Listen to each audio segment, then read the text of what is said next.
This week we're heading over the sea to the beautiful island that calls itself Scotland's most accessible. So come with us as we answer the important question of the week. What is so great about Great Cumbrae? The Cumbraes, Great Cumbrae and Little Cumbrae, are two of a group of islands in the Firth of Clyde, the others being the Isle of Bute, the Isle of Arran and the Holy Island. Great Cumbrae gets its nickname of Scotland's most accessible island by virtue of the fact that it is a short ferry ride from the town of Largs, and by short we mean less than 10 minutes. Yeah, we had great ideas of showing you guys a wonderful crossing and beautiful scenery, but it is, as you saw, absolutely blowing a hoolie. This is the view of the island from the north, and as you can see, it is pretty much unspoiled, beautiful countryside with a road that goes round the outside that is perfect for walking or cycling, or in our case, running. You're probably looking at this and think, but where do all the people live? Well, come with us as we show you around the town of Millport. This is probably going to be pretty inaudible because we are on Cumbrae and it is absolutely blowing a hoolie. Hoolie being a very, very strong wind. It's a bit breezy, but we're still going for a wee look around. So let's go and see what we can find.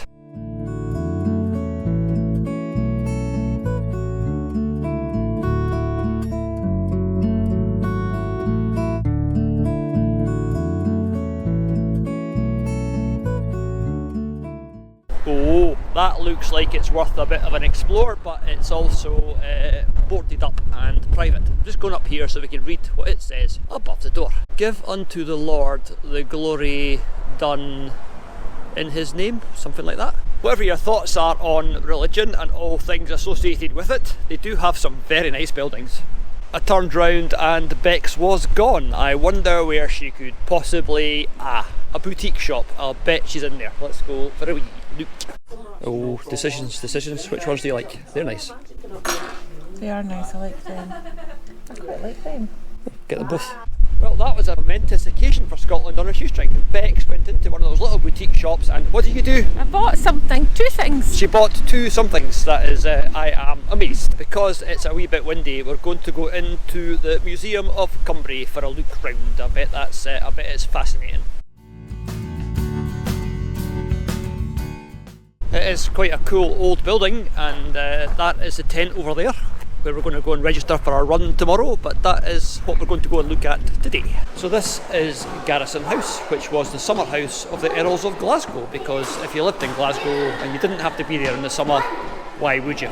As well as the Earls of Glasgow, Cumbrae was a holiday destination for the people of Glasgow, and they came here by boat, paddle steamer, down the water from the River Clyde, and here's various pictures of the various boats that have done that over the years. Oh, I didn't know that Millport only dates back to the 1700s. The town was actually built to house customs staff who were trying to stop smuggling up and down the Clyde.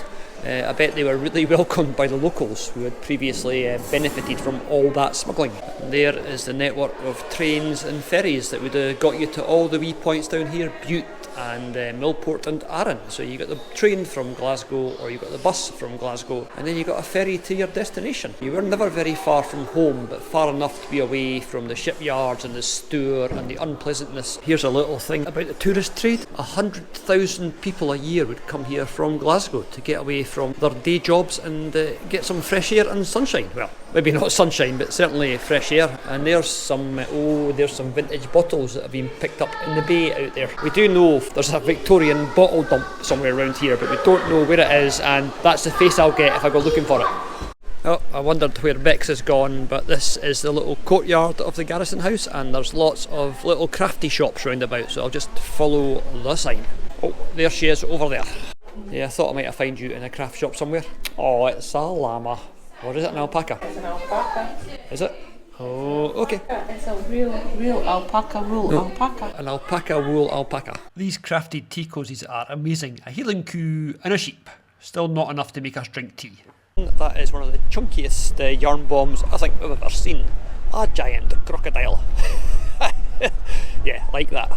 That's why Bex wanted to come this way. It's a charity shop. Oh, it's quite a good looking charity shop. Let's go for a wee look. And because it's a charity shop, I've got to go and find the record collection to see if there's any wee gems in there. And as you know, I don't mean wee gems as in things that are worth money. I mean wee gems as in things that you look at and you think, who on earth thought that was a good idea? But this is a fairly sedate collection. The people of Millport must have been very discerning back in their record buying days. Frankly, this is a bit grim, but it could be worse. We could be here on our holidays.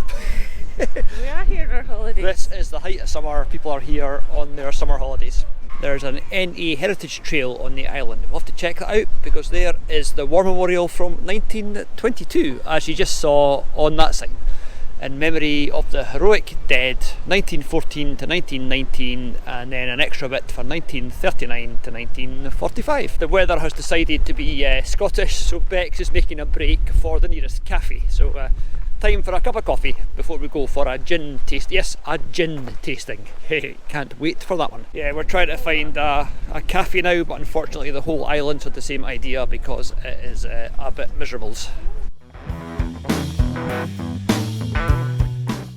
Well, the good news is the rain has stopped, and the better news is we are now going to go to a gin tasting. Yay! Yay! Now we do these most places we go if there's a distillery, partly because we like to sound like we know what we're talking about, because by the time you've done a few of these, you know their script better than they do. We'll be talking about botanicals and juniper. And do you know why Navy Strength is called? Yes, yes, we know all of that. But we won't answer all the questions, will we? We might. That was disappointing. Just ran over the road for a blue plaque and it says cycling, the national sport of Cumbrae. Cumbrae is not a nation. This is the Isle of Cumbrae Distillers, and this is where we are going for our gin thing, and there's me. Hello!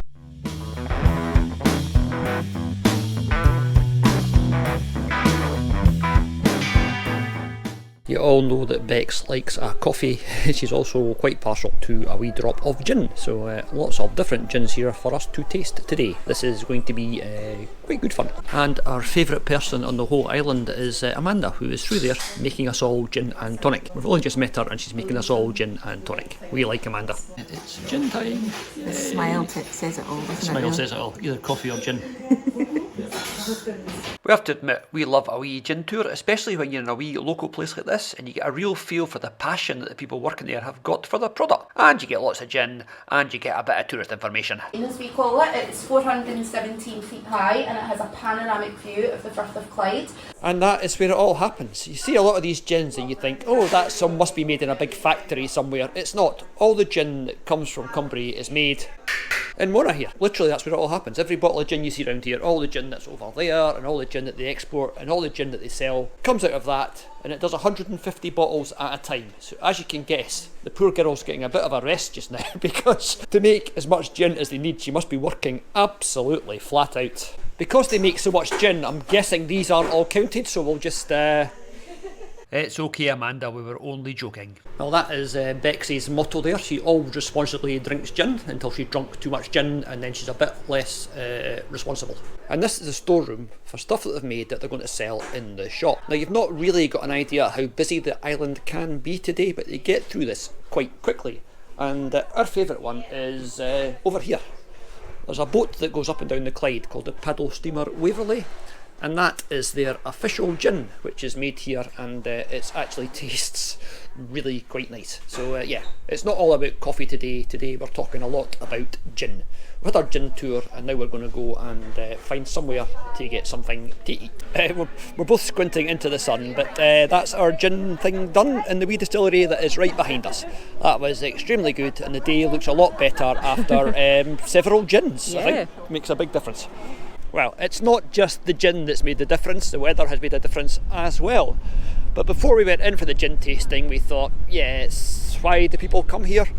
But we've come out and the sky is blue and it's just a little bit brighter and a little bit happier looking, and yeah, it is a really, really nice wee place. Now, am I going to try and waffle all the way to the end of this slipway? Probably not. This is quite a cool wee slipway actually. It sort of meanders down into the sea. Up there is the Cathedral of the Isles, which is where we're going to be going next. And over there in the distance, Bex is enjoying a quiet wee moment. Or it would be a quiet wee moment if the beach wasn't really busy all of a sudden.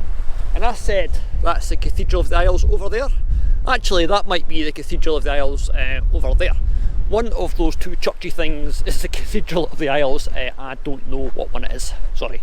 The seagulls are trying to get away, but hoping they don't actually have to fly. I don't know if the locals here know something that we don't know, but the people we've spoken to who said, why are you on the island, you know, what are you here for? We said, we're here because we're running 10 miles tomorrow. And they've all done a double take and went, you're doing what? I know we're rubbish tour guides, but we saw the yarn bomb crocodile earlier and said, oh, there's a crocodile. Why is there a crocodile there? Well, we now know. It's underwhelming. But we'll show you why there's a crocodile. It's not underwhelming. You can't say that. You have to big it up. It's Croc Rock. Right, sorry. A gin named after it. We have to big up the reason there's a crocodile on the island. Right, so we're ready for this. This will be the most exciting thing that you've ever seen. I'm bigging it up big time. So I hope this doesn't give you nightmares, but ladies and gentlemen, say hello to the Clyde's fiercest stone. This is the Crocodile Rock. No, seriously, that's it. That is the Crocodile Rock. It's really funny. It predates health and safety because this was a rare chance to see it without any kids climbing all over it. I wonder how many fall off and hurt themselves in a typical year. We love finding quirky wee local things like this, and this is definitely quirky. Wonder who had the great idea to paint a face on a rock and turn it into one of the island's best known tourist attractions. This place has just taken on a new life with the addition of a bit of sunlight and the deduction of a lot of rain. And some gin. And some gin, yes. Everywhere looks better with gin. Can't argue with that logic. There are two potential sites that have been identified as the burial place of the island's patron saint, and that is one of them. Under the mini golf. What a way for a saint to end up. Our day ended up in the Tavern Bar, which again was recommended to us by Amanda in the gin distillery. A nice chilli and a drink, and then we sat and watched the karaoke. As you know, we had running to do the next day, so we left the party in full swing with the karaoke just getting going and headed out for a wee look around. Now we love the reflections of the coloured lights in the water here in the harbour. We decided that actually, yeah, we did quite like Millport when it wasn't raining. And even when it was raining, it was okay. Heading back to Mabel, we wandered past Croc Rock, and the tide was in, so it did look a little bit more scary. So there you are, rawr, big scary rock crocodile. Okay, we will see you guys tomorrow when we've got the small matter of our 10-mile run. So you come round the corner from that nice wee bay that we were at, and this is another nice wee bay. This is called West Bay for reasons that you can probably work out for yourself. But once again, there are some really, really nice big houses with not a bad wee view. Are we walking this way for any particular reason, I wonder? No, nothing to see as far as I know. No guns sticking out of walls? I have no idea what you mean. Guns stick, don't be ridiculous. We can go and see if we can find one though. Oh great, I take Bex to exciting things and she said, where is it? Oh, there is it. And then she said, what did you say, Bex? I said, oh, great. Oh great. This is a really, really interesting story. Under there is a German 155mm howitzer from the First World War. Not going to bore you with the history, apart from the fact that at the end of the First World War, the British government said all these wee communities were going to give them a souvenir of the war. So a lot of captured German stuff was given to different towns and villages. It's like, yeah, you've got a war memorial with lots of names of people that have been killed in the trenches, and they've probably been killed by something very much like this. What do you want to do with it? And the people at Millport said, actually, we don't want it at all. What we're going to do, they gave them two, and one is here, and the other one, they say, is under there somewhere. It's like, we don't want your stupid German guns.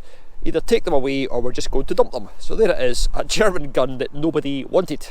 Yeah, I'm not sure that these blue signs are a trail you'd really want to particularly follow. This one is for Cumbrae's Piers, of which there is one over there, and I guess that's one over there.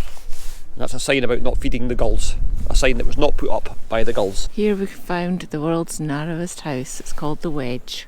Yeah, if you thought that the gun was underwhelming, that is the world's narrowest house. Actually, it's probably one of several world's narrowest houses that are dotted about the world. And there is a map of the island of Big Cumbrae, not Wee Cumbrae, which is the one over there.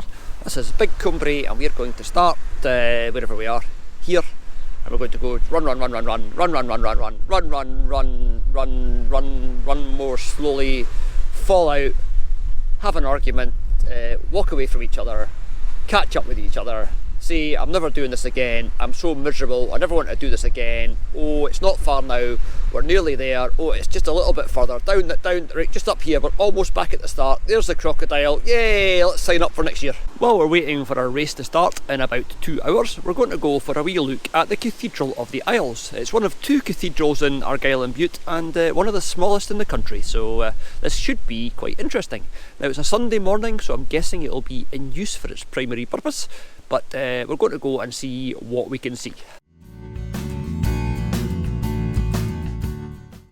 Just to prove we are where we say we are, that is the Cathedral of the Isles, and there it is, up those stairs. So this looks like quite an impressive building, and it's a building that was built in the Gothic style because the man that commissioned it thought that churches should be pointy because the pointy bits reach towards God. It's quite an impressive building. It's got the cathedral itself, and over there is the college where you can book accommodation and study religious type subjects if you so wish. We don't know if it's open or not. Bex is being very brave.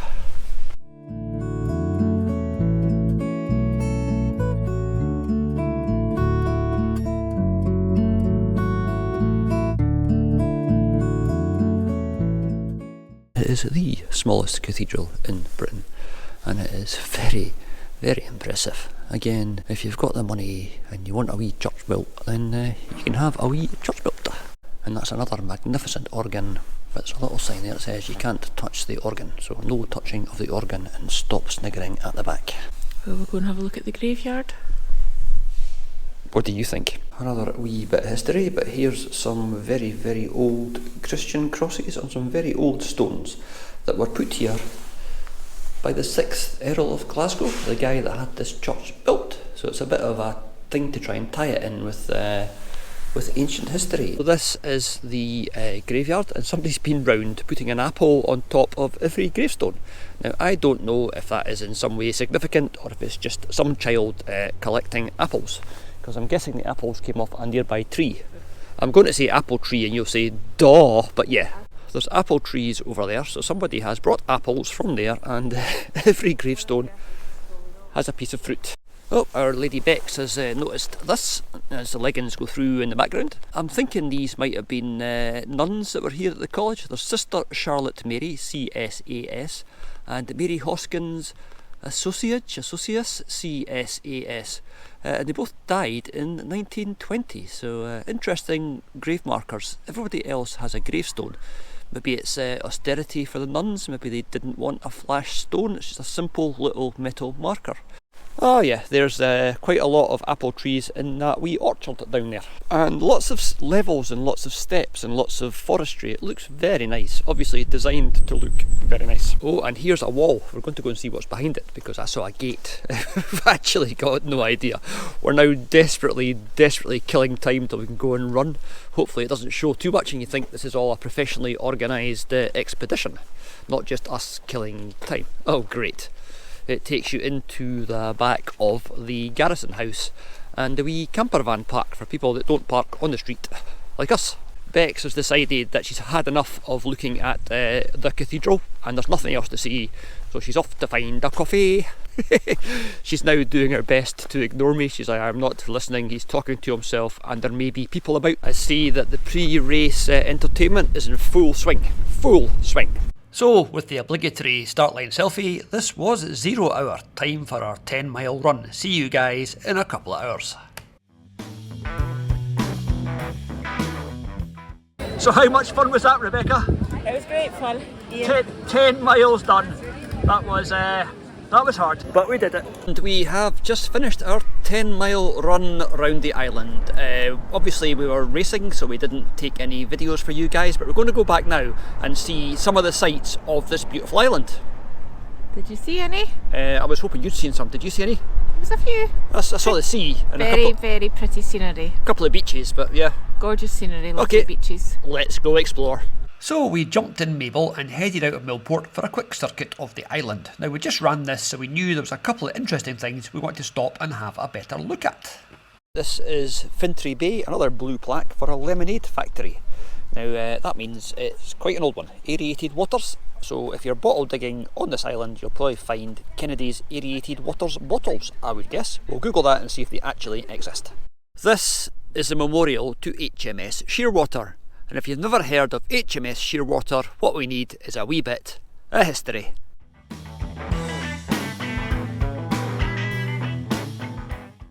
This rather pretty memorial was left in the 1840s by the crew of HMS Shearwater, and it's a memorial to two young midshipmen from that ship, Charles Cayley and William Jewell, who drowned when their little sailing dinghy got hit by a strong northeasterly wind. In spite of a major search and rescue operation, the boys were never found, and the only trace that was ever recovered were their caps.